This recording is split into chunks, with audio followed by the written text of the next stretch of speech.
You didn't create consciousness. That's one of the amusing delusions of the age that we're living in, that we think that the brain produces consciousness.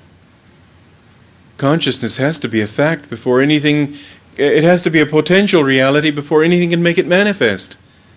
Consciousness is already there, just as the TV image is there, and the right kind of brain mechanism is able to bring out the right kind of awareness. But, for example, a very amazing thing was discovered in Europe, at least this is what came out on TV a year and a half ago, and I heard it in Germany, and I could hardly believe it, and then I heard it again in England, and apparently at least these people had seen it on TV, and I can't take it much closer than that, nor am I able wholly to believe it, but it's a most fascinating claim that was made in any case. There were 3 young men who were, 2 of them were in college, and they were able to function perfectly well, but there were certain motor difficulties that they had that caused them to go to doctors and be analyzed, and the doctors made various examinations, and they discovered that they didn't have any brains.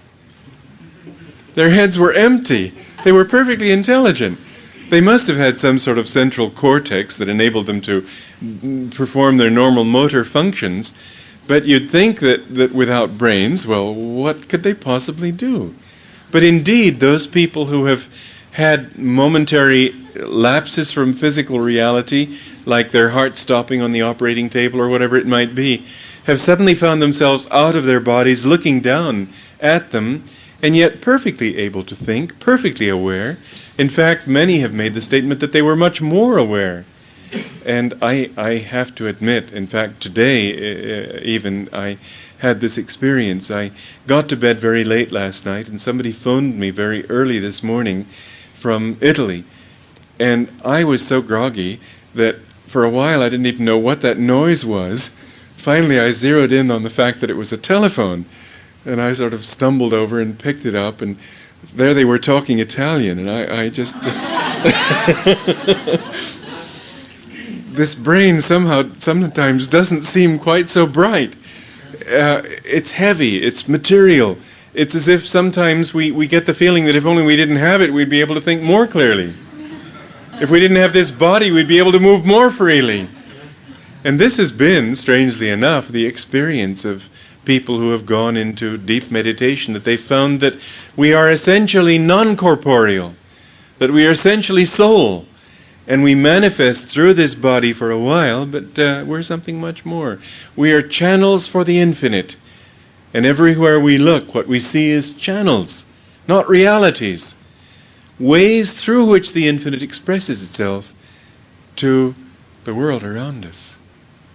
The more we can live in that reality, the more we can understand that simple statement of St. Francis, that teach me to love rather than to be loved, to understand rather than to be understood, to serve rather than to be served, to give rather than to receive. As Jesus said, it is more blessed, which is really to say, it is more blissful to give than to receive. Why is it more blissful? Because in giving understanding, many people think, oh, but if I give, then I'll be drained. I have so little to give, I'm so upset, I'm so unhappy, and therefore I have nothing to give. Well, if you could get away from the thought that I'm giving, I had an interesting experience that I've described sometimes in my talks.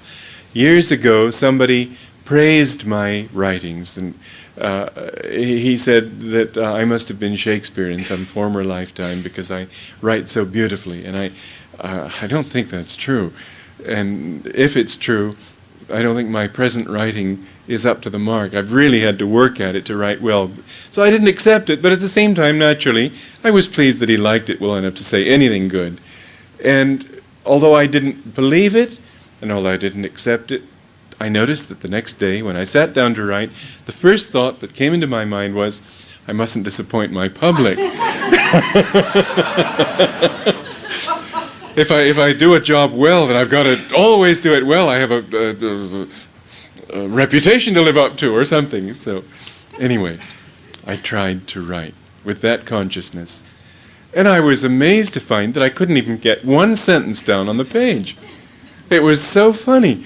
I would try rearranging these phrases and clauses like boxcars in a railroad yard, and nothing came out right.